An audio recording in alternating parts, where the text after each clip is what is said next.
자리 없어 그 귀하신 몸이 구유에 있네. 저 하늘의 별들 반짝이는데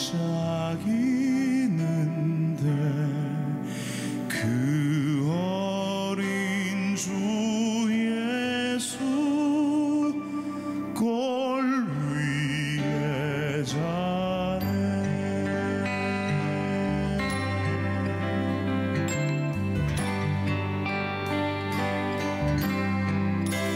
그 어린 주 예수 누울 자리 없어 그 귀하신 몸이 구유에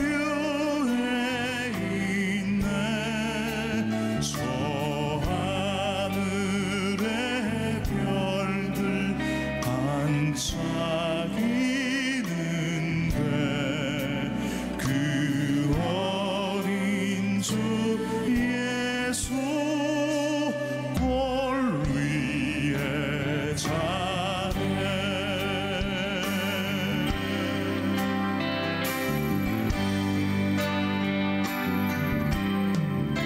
그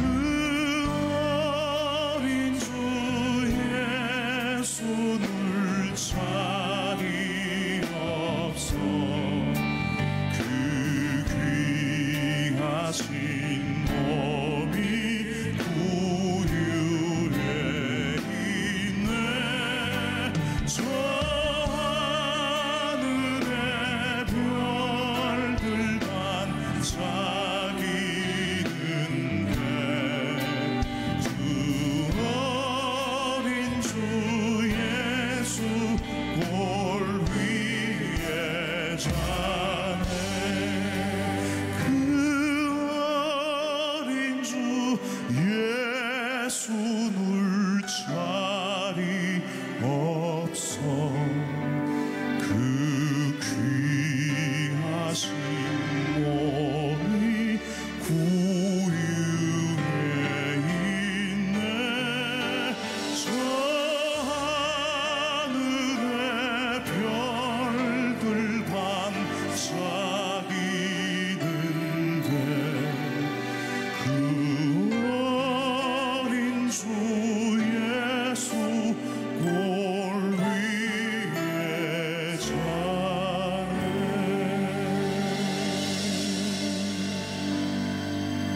참 반가운 성도여 다 이리 와서 베들레헴 성 안에 가봅시다. 저 구유에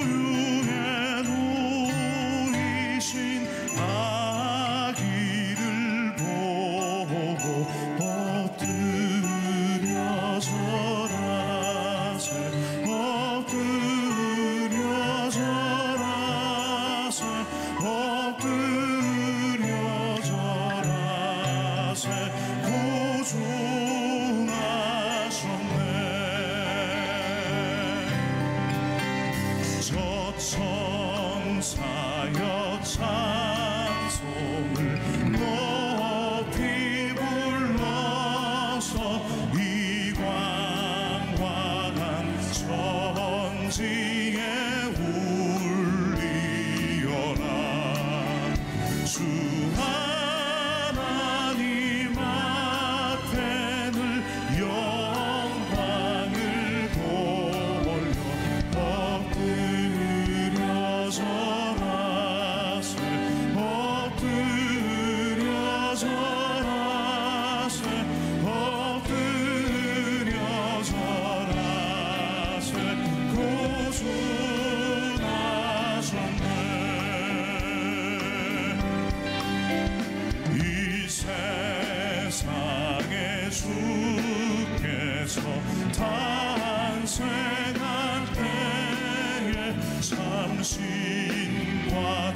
사람이 되시려고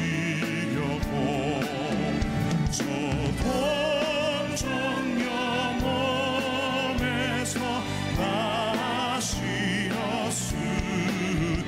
엎드려 절하세 엎드려 절하세 엎드려 절하세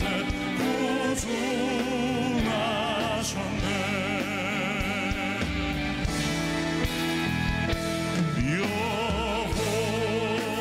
여호와의 말씀이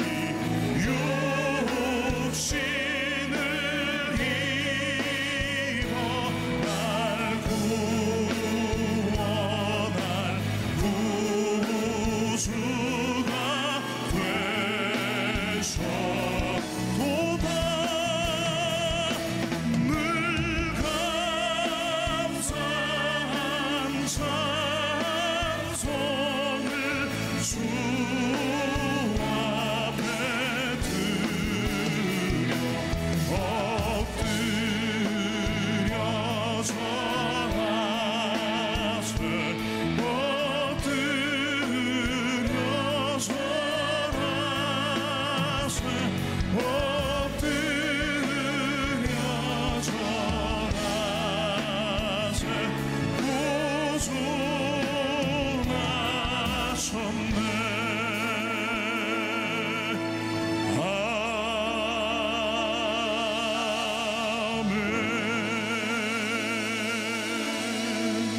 아멘. 주님께 높은 영광의 박수를 올려드리겠습니다.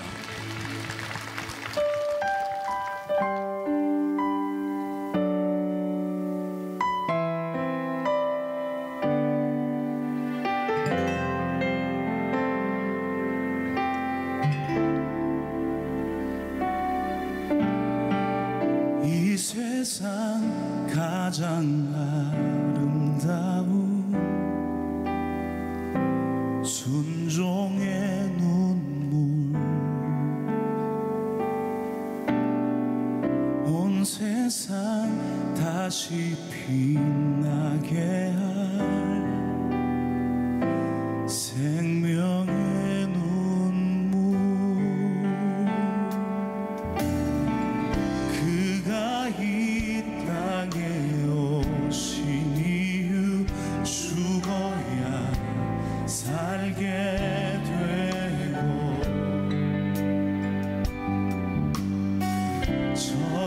저야만 승리하는 놀랍고 영원한 신비 지으신 그대로 회복시킨 우리의 창조주 그리스도 십자가의 길로 아버지 뜻 이루셨네 그가 이 땅에 오신 이유 이제 우리에게 맡겨진 그 소망 그 사랑 그 생명 아름답고 눈부신 십자가의 길 우리가 이 땅에 살아간 이유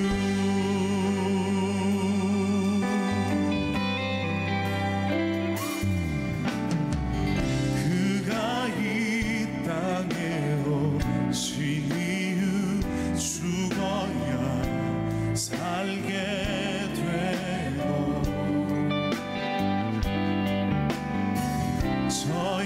저야만 승리하는 놀랍고 영원한 신비 지으신 그대로 회복시킨 우리의 창조주 그리스도 십자가의 길로 아버지 뜻 이루셨네. 그가 이 땅에 오신 이유 이제 우리에게 맡겨진 그 소망 그 사랑 그 생명 아름답고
싫었어.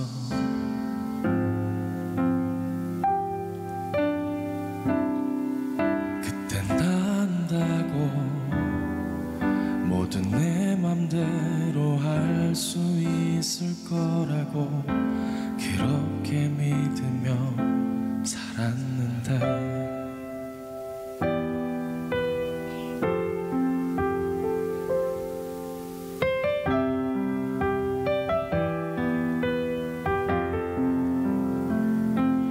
너무 먼 길을 돌아왔네.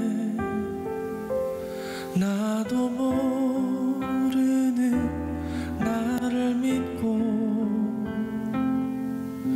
늘 함께였던 그분을 난 보지 못하고 혼자라며 눈물을 흘렸네.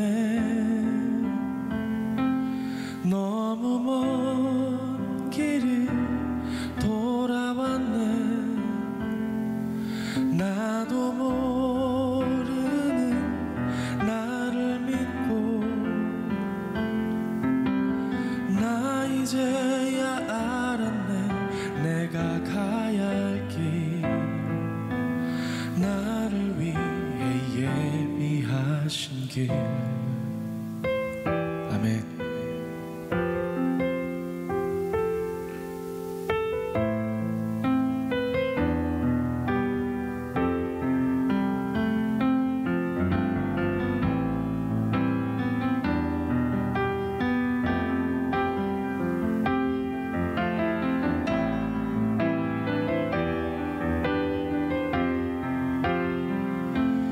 너무 먼 길을 돌아왔네. 나도 모르는 나를 믿고 늘 함께였던 그분을 난 보지 못하고 혼자라며 눈물을 흘렸네. 너무 먼 길을 돌아왔네. 나도 모르는 나를 믿고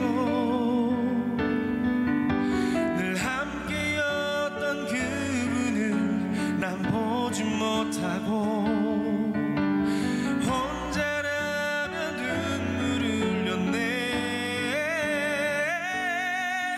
너무 먼 길을 돌아왔네.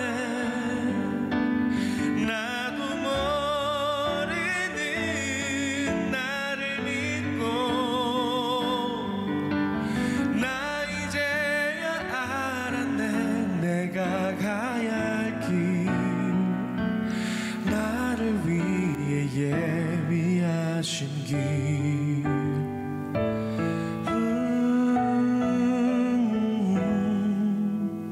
주님 내게 예비하신 길.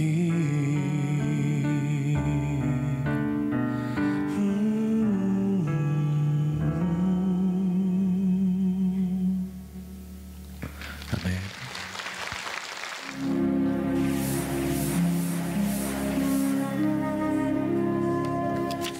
오늘의 말씀은 열왕기하 6장 17절 말씀입니다.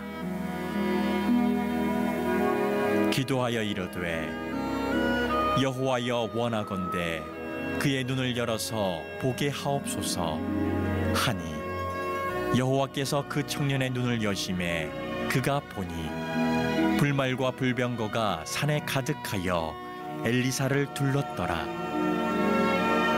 아멘. 저도 가끔 그 숙면을 취하지 못해서 이렇게 리듬이 깨질 때가 있습니다. 자야 되는데 뭐 내일 아주 중요한 일이 있을 때, 또 새벽 기도를 해야 하거나 집회가 있을 때 일찍 자야 되는데 그런 날은 더 의식이 되면서 잠이 안 와서 뒤척거리고 그 다음날 리듬이 좀 깨지는 경우가 간혹 있는데, 많은 분들이 숙면을 취하지 못해서 불면증을 호소하는 분들이 요즘 많습니다. 저녁이 되면 다 잠을 자는 것 같지만 잠도 차원이 다릅니다. 어떤 사람은 정말 깊은 잠에 빠져서 개운하게 자신을 에너지를 충족하는 분이 있는가 하면, 또 어떤 분은 밤새 뒤척이고 꿈을 꾸고 잠을 자지 못해서 개운하지 않게 아침을 맞이하는 분이 있습니다. 전문가들에 의하면 깊은 잠을 자려면 세 가지를 조심해라. 우선 불빛을 차단해라. 두 번째, 소리를 차단해라. 세 번째, 여러분 꼭 좀 제일 힘든 것 중에 하나일 수도 있어요. 야식을 먹지 마라. 이 세 가지를 조심하면 깊은 잠에 빠질 수 있는데, 대개 이 세 가지가 잘 안 되죠, 우리가. 제가 이런 말씀 드리는 것은 잠을 자는 것 같지만 다 잠이 눈 감고 누웠다고 자는 게 아니라 차원이 다릅니다. 그런 것처럼 인간은 자기가 이루고 싶은 소원들이 있어서 그 소원을 성취하기 위한 행위를 우리가 기도라고 합니다. 여러분, 어린아이가 부모에게 뭔가를 바라는 것도 일종의 인간이 갖는 기도의 행위예요. 종교가 다르지만 다른 종교도 다 기도가 있습니다. 자기의 소원을 그 신에게 또는 자기보다 강한 대상에게 소원을 이야기하는 행위를 기도라고 합니다. 기독교도 기도가 있습니다. 그런데 기도를 했다고 해서 다 기도냐? 그렇지 않습니다. 기도에도 차원이 있습니다. 어떤 기도는 정말 유치하기 그지없는 기도가 있는가 하면, 어떤 기도는 참 듣는 사람으로 하여금 오히려 감동을 주고 듣는 사람으로 하여금 위로가 되는 아주 좋은 기도가 있습니다. 여러분 교회 다니시면서 기도 많이 하시는데, 여러분의 기도는 정말 어떤 차원의 기도일까? 하나님을 흐뭇하게 하고 하나님이 들으시면서도 참 그 기도에 마음을 여는 기도가 있는가 하면, 그저 초등학교 아이들이 부모 앞에서 떼쓰고 징징거리는 그런 소리처럼 그런 기도에 머무는 기도도 있다는 것을 우리가 부정할 수가 없습니다. 차원이 좀 높은 기도. 예수 믿은 지가 얼만데 아직까지 그저 유치원 애들이 또는 초등학교 저학년 애들이 자기가 원하는 것을 갖고 싶어서 부모를 조르는 정도의 수준의 대화에 머무는 기도가 아니라, 이제 제법 하나님과 소통이 되고 하나님 마음도 위로해드리고 하나님 마음에 기쁨을 줄 수 있는 성숙한 차원이 좀 다른 기도를 드릴 때가 되지 않았을까. 그래서 오늘 열왕기하 6장에 나오는 이 엘리사의 전쟁의 이야기를 통해서 차원이 다른 기도는 어떤 기도일까? 자, 이 엘리사는 북이스라엘의 선지자지요. 엘리야의 수제자입니다. 이제 엘리야 이후에 북이스라엘을 이끌던 실제적인 왕이 없던 시대니까, 사사들이, 왕이 없다라는 것은 하나님이 직접 통치하시는 거예요, 그 나라를. 근데 이스라엘에 왕이 생긴 것은 이스라엘 사람들이 그 이웃 나라들, 이방 나라들 가운데 잘 사는 나라들 보니까 다 왕이 있더라는 거예요. 그래서 하나님 앞에 우리도 왕을 세워달라라고 해서 그들의 요구에 의해서 이스라엘의 왕제도가 생긴 겁니다. 그러니까 원래 왕제도라는 것은 이스라엘의 문화가 아니라 이방 문화예요. 아직 왕이 없던 시대에 실제적인 나라의 그 정신적인 지주 또 이런 역할도 했겠죠. 물론 북이스라엘의 당시에 왕이 있었습니다. 그러나 그 왕이 왕 같은 역할을 하는 게 아니라 실제로 하나님 앞에 영적으로 이 나라를 다스리는 영적인 왕은 엘리사죠. 이 엘리사가 엘리야와 다른 점이 있었어요.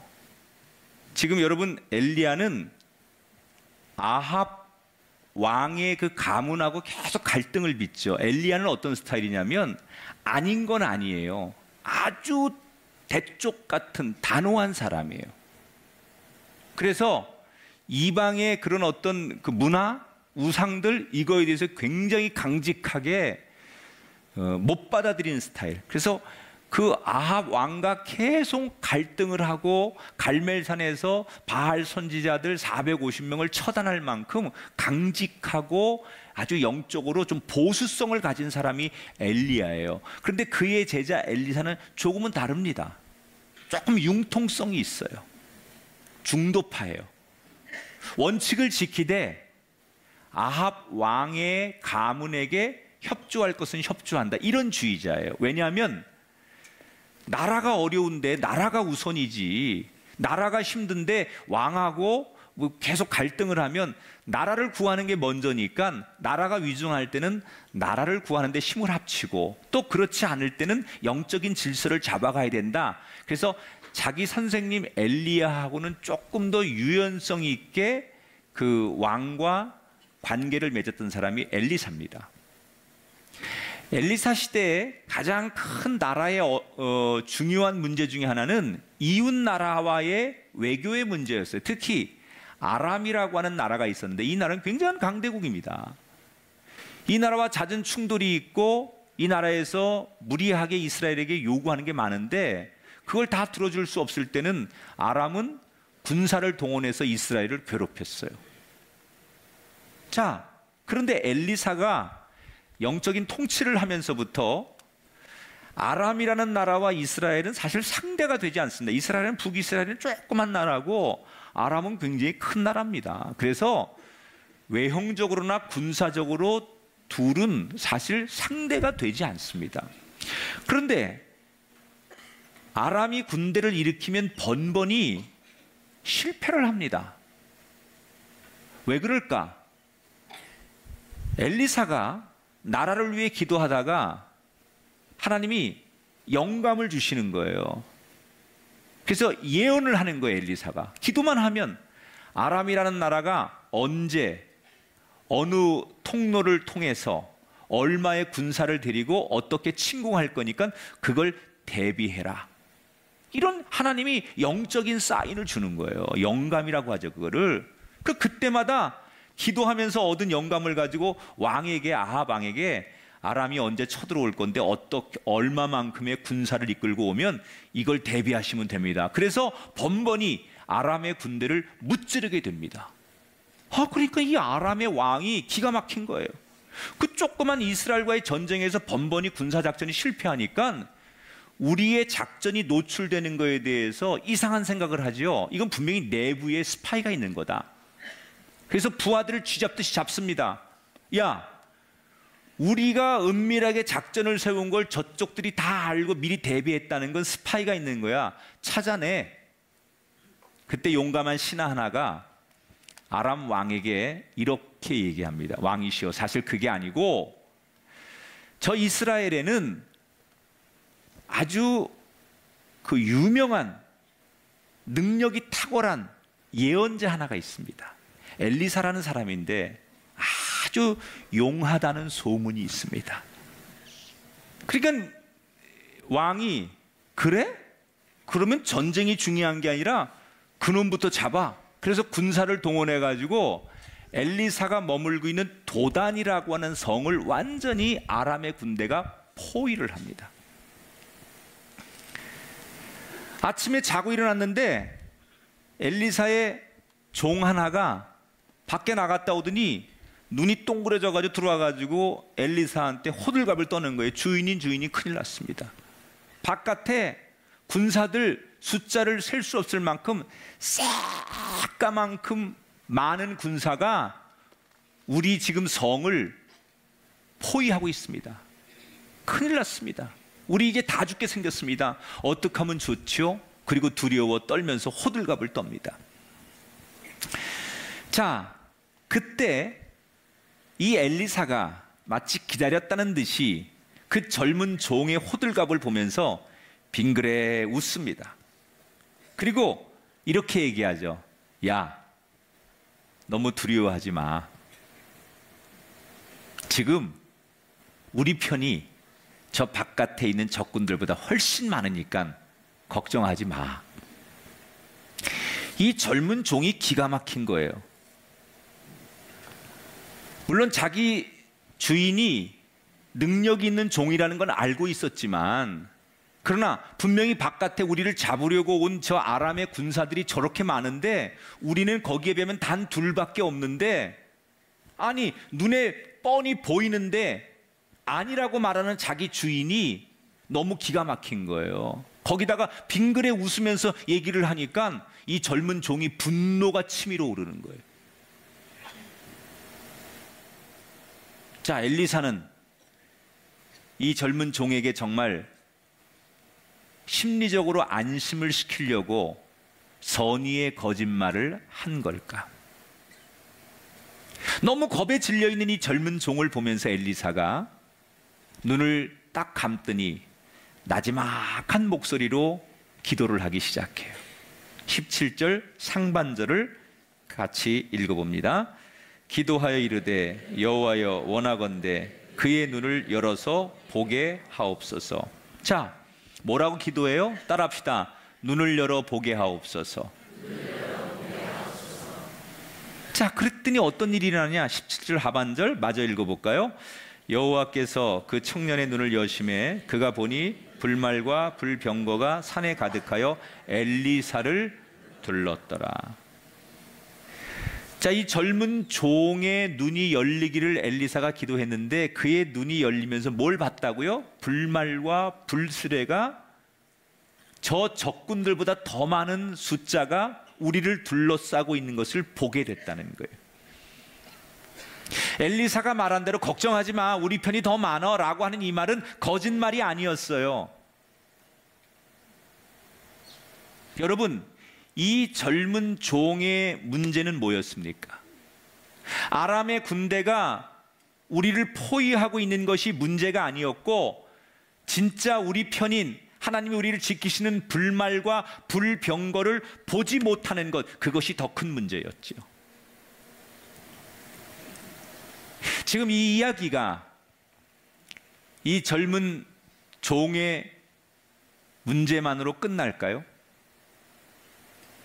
저는 오늘 이 하나님의 말씀을 접하는 우리들의 문제라는 생각을 해봤어요.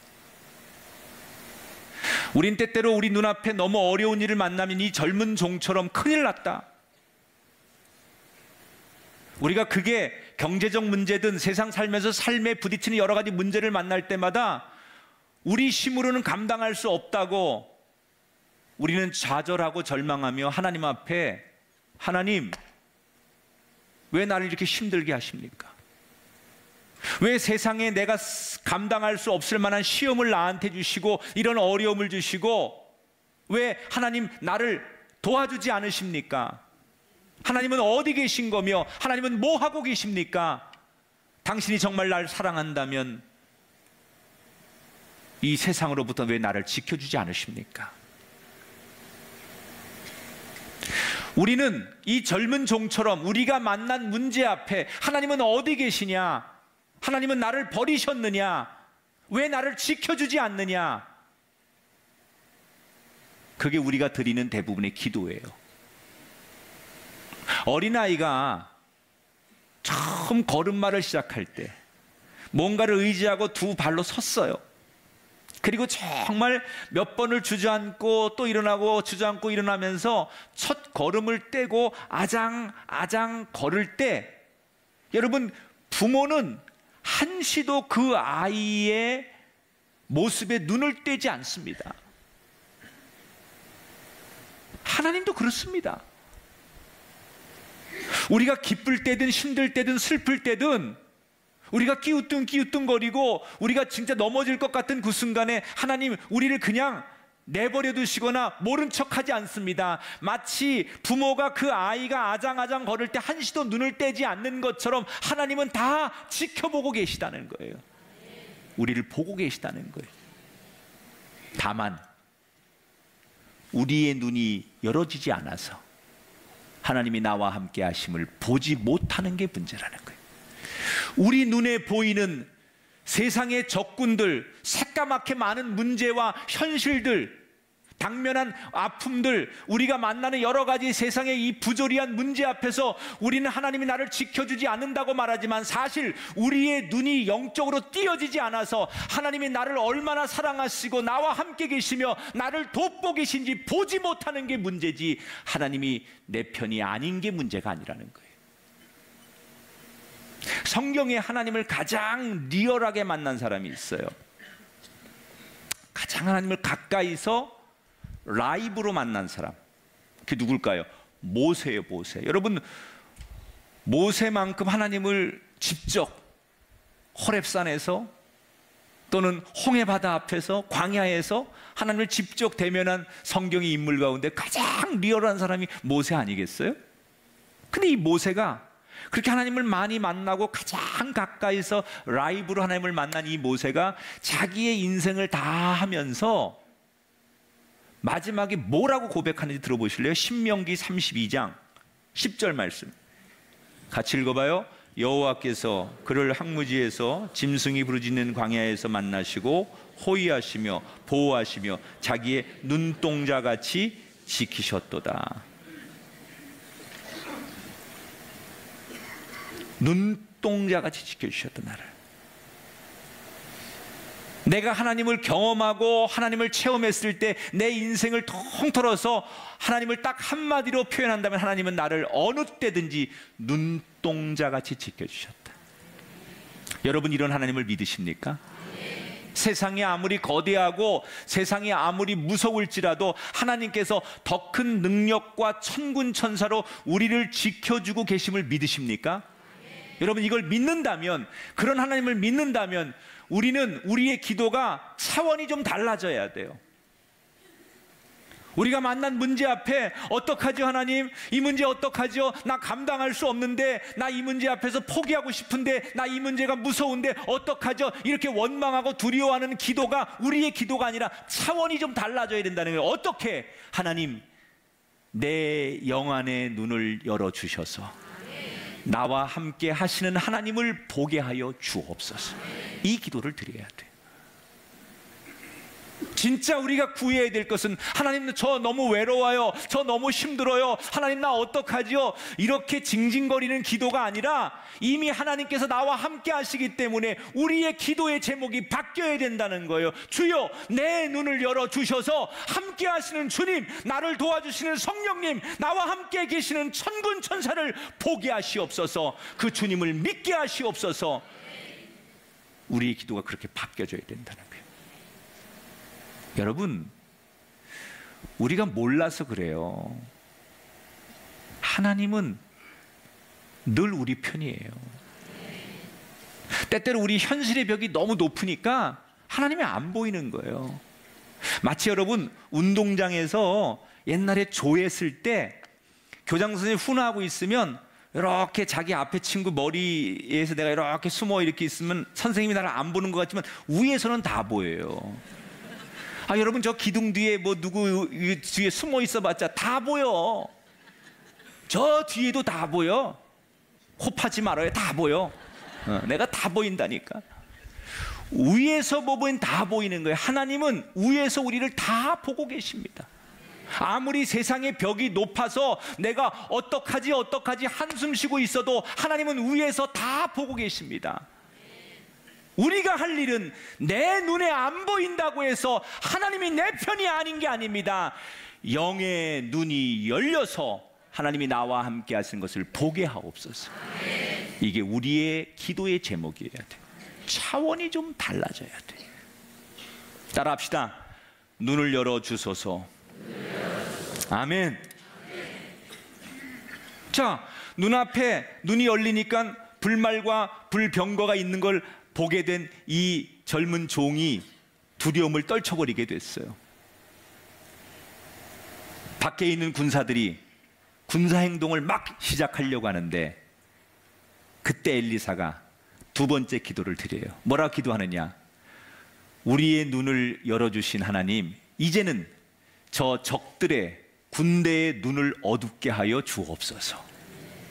그렇게 딱 기도를 하니까 그 적들의 눈이 가리어졌다 그래서 성경에.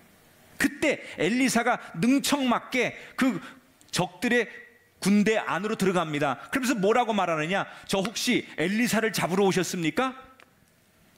내가 잘 아니까 나를 따라오십시오. 내가 안내해드리겠습니다. 그러면서 이 군대를 이끌고 도단에서 19km 떨어져 있는 사마리아 성까지 이들을 이끌고 갑니다. 유인하는 거죠, 그들을. 그리고 얼마의 시간이 지나서 약속된 그곳에 도착하자 다시 엘리사가 세 번째 기도를 드려요. 뭐라고 기도하느냐? 이제 저들의 눈을 다시 열어주소서. 아람 군인들의 눈이 열립니다. 눈앞에 펼쳐진 광경에 기가 막힌 거예요. 몇 시간 전까지만 해도 자기들이 도단성을 포위하고 있었는데 여기는 지금 처음 보는 곳이에요. 몇 시간 전만 해도 우리가 포위를 하고 있었는데 지금은 포위를 당하고 있네. 결국은 이 아람의 군대는 북이스라엘 왕에게 항복을 합니다. 그때 왕이 엘리사에게 이렇게 간청하죠. 선지자요, 지금 기회입니다. 항복한 적군들을 다 모조리 죽여야 합니다. 이 사람들을 처단하도록 해주십시오 라고 왕이 부탁하자 엘리사가 뭐라고 말하느냐? 치지 말아라. 22절에 나오죠. 절대 죽이지 말아라. 오히려 음식을 주어서 그들을 잘 먹여서 그들을 다 돌려보내야 된다. 왕은 이해하지 못하지만 엘리사는 그렇게 주장을 하고 결국 엘리사의 말대로 그들을 한 명도 죽이지 않고 잘 대접해서 그들을 오히려 안전하게 보냅니다. 엘리사는 왜 그랬을까요? 두 가지의 효과를 보고 싶었던 거예요. 첫째, 악순환의 고리를 끊고 싶었던 거예요. 지금 이들을 죽이면 저 아람의 왕과 남은 군대는 더 복수심에 불타서 더 강한 군대를 이끌고 또 쳐들어올 거예요. 그래서 전쟁은 전쟁을 낳고 계속 악순환이 되니까 이 전쟁이 끝날 수 없는 거예요. 오히려 그냥 돌려보내므로 더 이상 이스라엘과 우리가 적이 아니고 전쟁할 이유가 없다라는 그런 것들을 주고 싶었던 거죠. 두 번째, 진짜 의도는 어떤 거냐? 승자의 여유와 아량을 보여주어서 오히려 적을 두렵게 만드는 거예요. 여러분, 진짜 무서운 사람은 소리를 지르는 사람이 아니야. 나지막하게 그래서요. 그런데 이게 더 무서운 거예요. 이게 아니라 그런데 이게 더 무섭잖아요. 자, 엘리사의 의도대로 됐을까? 어떻게 됩니까? 23절 같이 읽어봅니다. 이로부터 아람 군사의 부대가 다시는 이스라엘 땅에 들어오지 못하니라. 따라합시다. 다시는 내 인생에 오지 못하니라. 따라합시다. 다시는 내 가정에 들어오지 못하니라. 따라합시다. 다시는 내 자녀에게 오지 못하니라. 할렐루야. 이 고백이 여러분의 은총이 되시고 여러분 인생의 기도의 응답이 되길 주의 이름으로 축원합니다. 다시는 이스라엘 땅에 들어오지 못하니라. 여러분이 기도하시고 여러분이 하나님의 도움을 받은 이후에 하나님의 지키심을 통하여 다시는 흑암의 세력이, 다시는 질병이, 다시는 지난번 같은 아픔이, 이전의 고통이 여러분의 인생에 찾아오지 않기를 주의 이름으로 축원하고 여러분 가정에 다시는 찾아오지 않게 되기를 주님의 이름으로 축원합니다. 엘리사라고 복수하고 싶은 마음이 없었을까요? 기회인데 자기를 괴롭혔던 적들을 죽이고 싶고 그들을 복수하고 싶은 마음이 있었을 거예요. 그런데 엘리사는 그 상황에서 넓은 아량을 베풀어요. 어떻게? 원수인데, 적인데, 죽음을 걸고 싸우는 전쟁에서 그 적들에게 엘리사 혼자 그 넓은 아량을 베풀 수 있었을까? 이유는 적들보다 더 큰 전능하신 하나님을 믿었기 때문이에요. 여러분, 우리가 하나님 믿는 사람 아니에요? 오늘 하나님 믿으니까 우리가 예배 드리는 거고 이 교회를 우리가 지키는 거 아닙니까? 하나님을 믿는 사람이라면, 이런 하나님을 우리가 엘리사처럼 믿는다면 우리의 기도가 바뀌어야 돼요. 우리가 정말 하나님을 믿는다면 우리의 기도가 바뀌어야 돼요. 어떻게? 넓은 가슴을 갖게 해달라고 기도해야 돼요.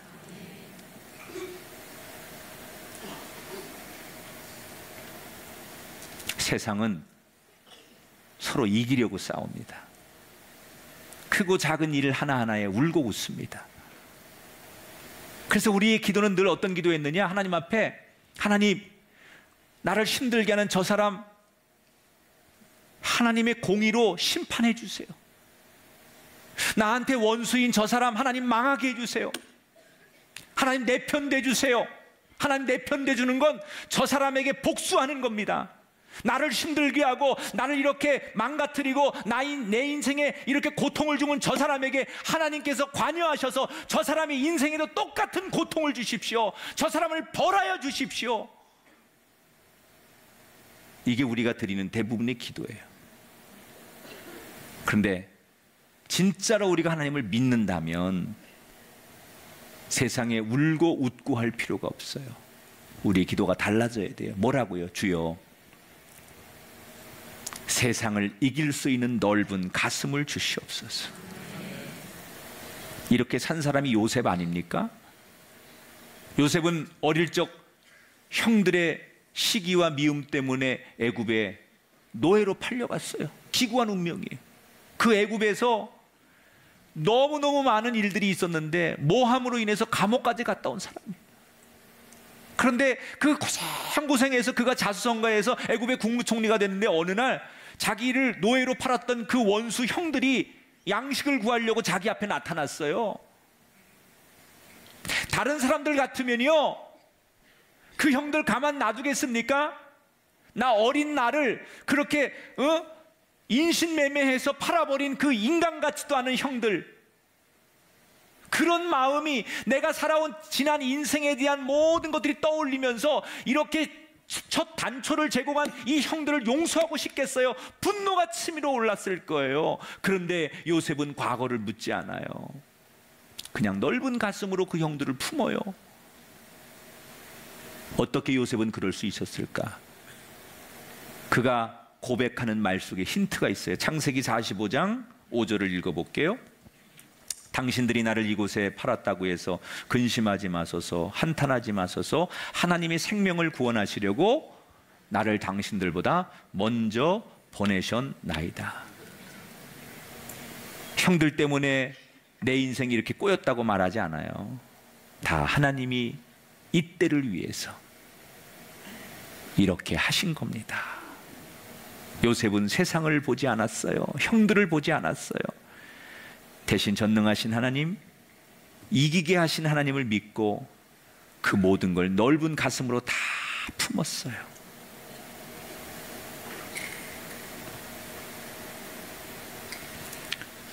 지금 이긴다고 좋은 게 아니에요.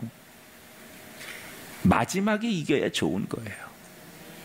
어떻게 우리가 마지막에 이길 수 있느냐? 세상이 아닌 하나님을 봐야 됩니다. 내 눈앞에 보이는 것은 세상뿐인데 어떻게 세상을 보지 않을 수 있느냐? 그래서 기도가 필요한 거예요. 주여, 넓은 가슴으로 세상을 보게 하여 주옵소서. 기도가 다 같은 기도가 아니에요.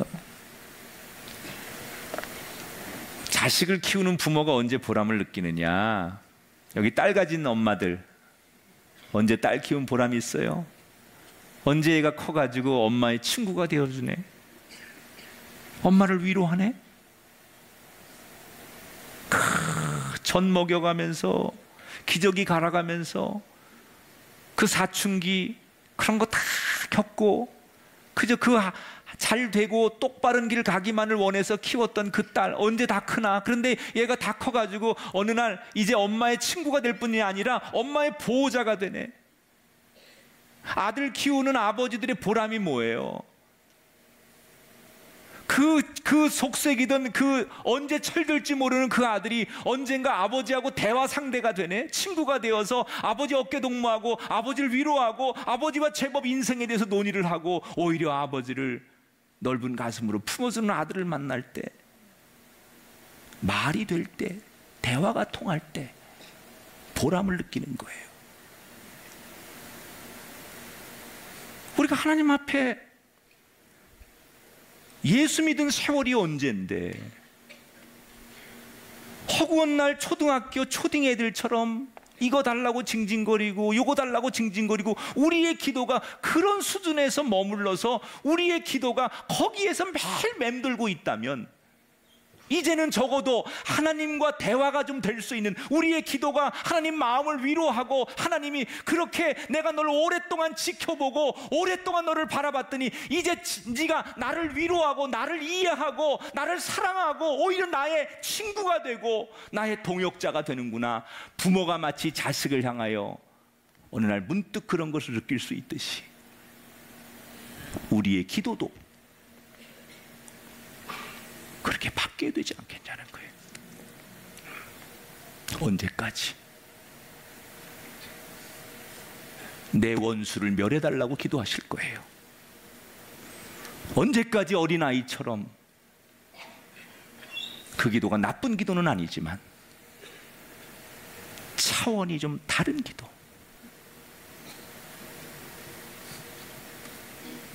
하나님이 보람을 느끼실 수 있는 소리,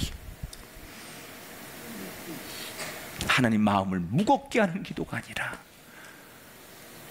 그분의 마음을 기쁘게 하는 기도. 여러분 눈이 열려주십시오. 넓은 가슴으로 품으십시오. 그래서 정말 차원이 다른 그 하나님과 깊이 있는 대화가 가능한, 그러긴 영적인 엘리사 같은 꿈의 교회 정도 되는 교인들 보니까 저 교인들 차원이 다르네. 이 개신교인들은 달라. 좀 달라. 기도를 해도 좀 달라, 사람들이. 그런 놀라운 변화가 우리 인생 가운데도 찾아오게 되기를 주님의 이름으로 축원합니다.